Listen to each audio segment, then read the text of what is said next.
In a single moment, 20% of the world's oil could stop.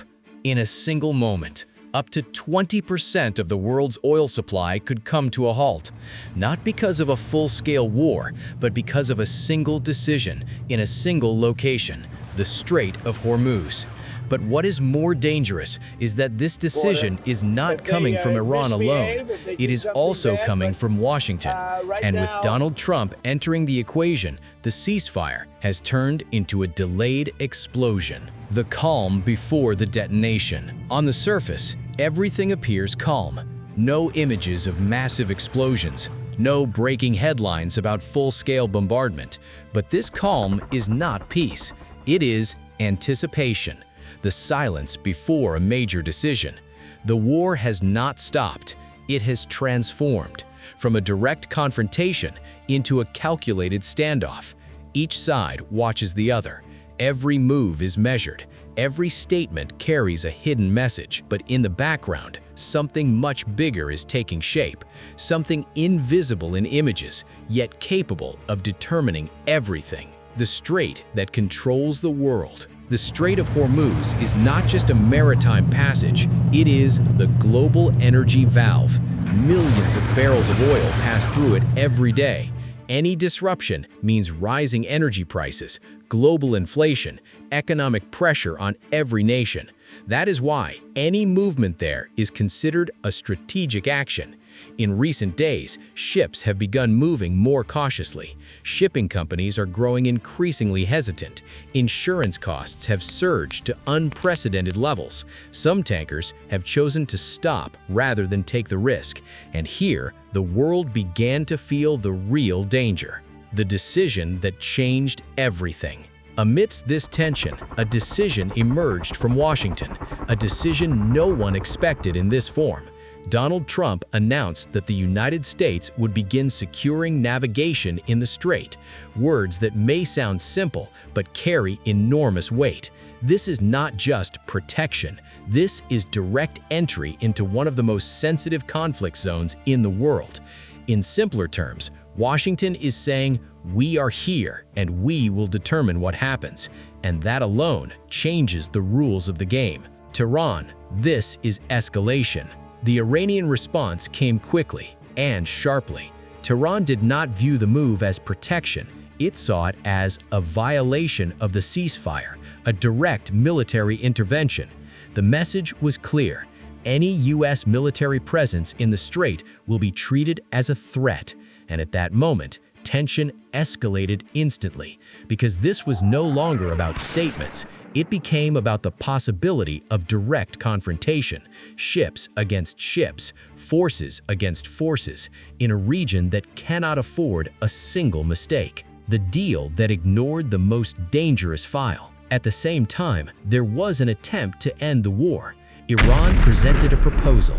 On the surface, it seemed reasonable. De-escalation, reopening the strait, reducing tension. But the surprise was what it left out. The nuclear file, the very issue that triggered the entire conflict. And here, the real gap appeared. Iran wants to freeze the crisis now. The United States wants a permanent solution on its terms.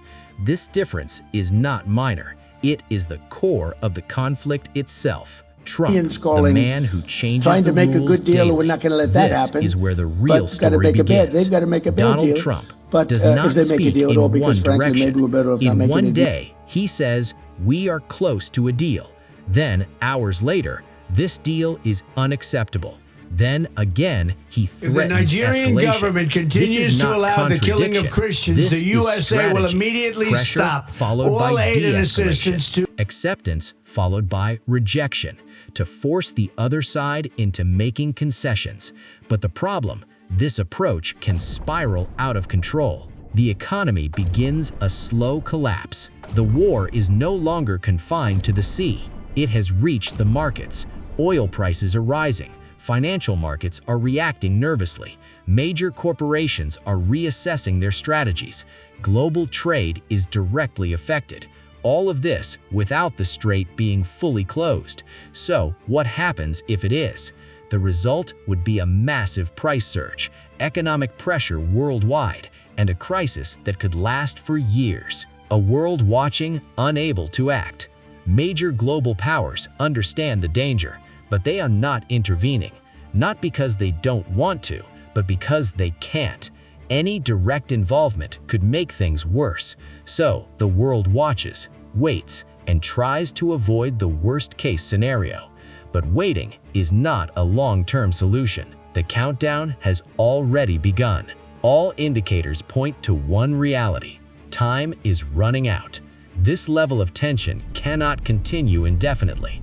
Either an agreement is reached or escalation becomes inevitable. There is no third scenario. Every passing day brings us closer to the moment of decision. What does each side really want? To understand what is happening, we must understand the objectives. Iran wants sanctions relief, reduced economic pressure, preservation of its regional influence. The United States wants secure navigation, reduced Iranian influence, a redefined regional balance.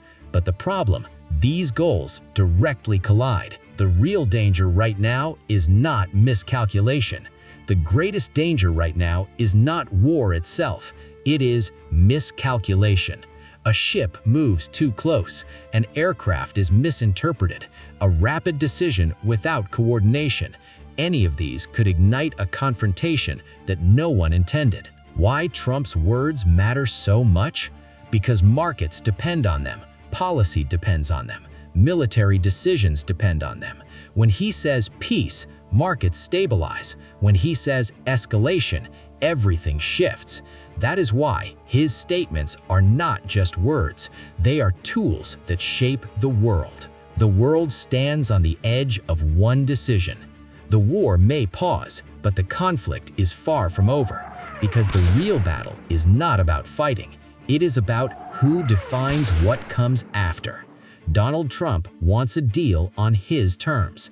Iran wants a deal that protects its interests. And in between, the world stands, waiting. Will the strait remain open, or will it become the epicenter of the next major explosion? The answer could come at any moment.